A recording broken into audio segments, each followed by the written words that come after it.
Hey there. Subscribe to my channel.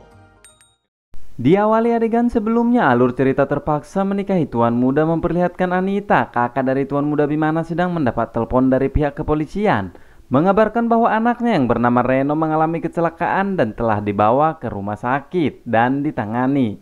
Mendengar itu Anita syok dan menangis hingga ditenangkan oleh Oma. Lalu Oma pun menghubungi tuan muda Bimana dan memberitahukan semuanya, membuat tuan muda Bimana kesal atas kelakuan Reno yang selalu mencoreng nama baik keluarga mereka. Lalu Oma pun menyuruh tuan muda Bimana langsung ke rumah sakit untuk melihat keadaan Reno. Di adegan selanjutnya, setelah tuan muda Bimana sampai di rumah sakit, Oma mengatakan keadaan Reno kritis dan lagi dirawat. Lalu tuan muda Bimana pun menemui polisi dan menanyakan kronologis kejadian yang sebenarnya. Lalu polisi pun menjelaskan dan mengatakan bahwa korbannya ada 7 orang. Dan jika terjadi sesuatu pada korban, maka hukuman pada Reno akan semakin berat dan polisi tinggal menunggu kondisi Reno membaik agar dapat diproses hukum secepatnya, ungkap polisi. Membuat tuan muda Bimana tidak bisa melakukan apa-apa dan ditambah lagi para wartawan meminta pendapatnya atas kejadian itu. Di adegan lain, Keisha melihat HP bahwa Pak Herman membelikan pakaian mahal pada Marissa istrinya dan Keisha langsung menghubungi Pak Herman dan langsung mengatakan apa yang dibelikan Pak Herman pada Marissa harus dibelikan juga padanya.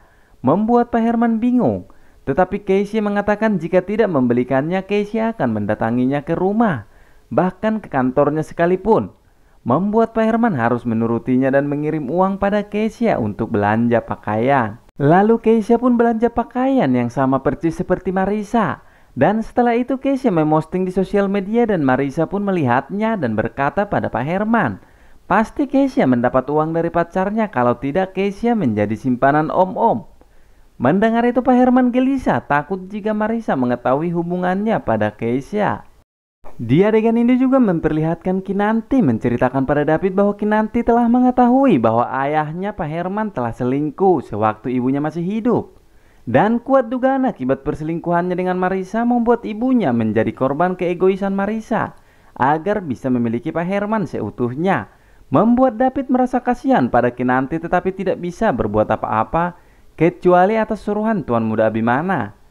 Dan saat Kinanti pergi, tuan muda Bimana pun melihat bahwa Kinanti menangis.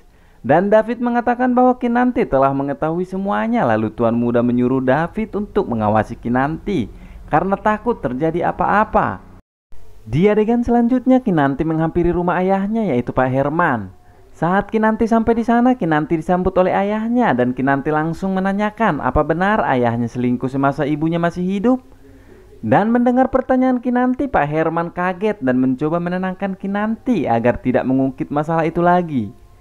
Dan Kinanti tetap meminta ayahnya menjawab dengan jujur, hingga ayahnya mengatakan bahwa benar ayahnya selingkuh pada Marissa. Dan semua perkataan Kinanti pada Pak Herman didengar oleh Marissa, hingga membuat Marissa gelisah dan takut jika perbuatannya diketahui oleh Kinanti. Lalu Kinanti pun pergi meninggalkan Pak Herman dan diam-diam David mengawasi dari kejauhan. Dan saat Kinanti pergi dari hadapan ayahnya, tiba-tiba saja HP Pak Herman berbunyi. Ternyata Keisha menghubungi Pak Herman untuk menyuruhnya datang ke rumah Keisha untuk makan siang. Dan lagi-lagi Keisha mengancam jika Pak Herman menolak akan menemuinya ke rumah. Karena takut, Pak Herman langsung pergi menemuinya. Saat Marissa keluar dari dapur, tidak menemukan suaminya ada di sana, membuat Marissa makin stres dan mencoba menghubunginya, tetapi tidak ada jawaban. Dan Pak Herman lagi berduaan di rumah Keisha tanpa memikirkan istrinya yang lagi kebingungan. Lalu apa yang akan dilakukan Marissa selanjutnya? Akankah Marissa membungkam Kinanti? Terus saksikan alur ceritanya di Simbol TV. Dan seperti biasa, jika suka dengan video ini jangan lupa tekan subscribe, like, komen, dan share agar Simbol TV semangat melanjutkan alur cerita berikutnya. Ingat, hanya di Simbol TV.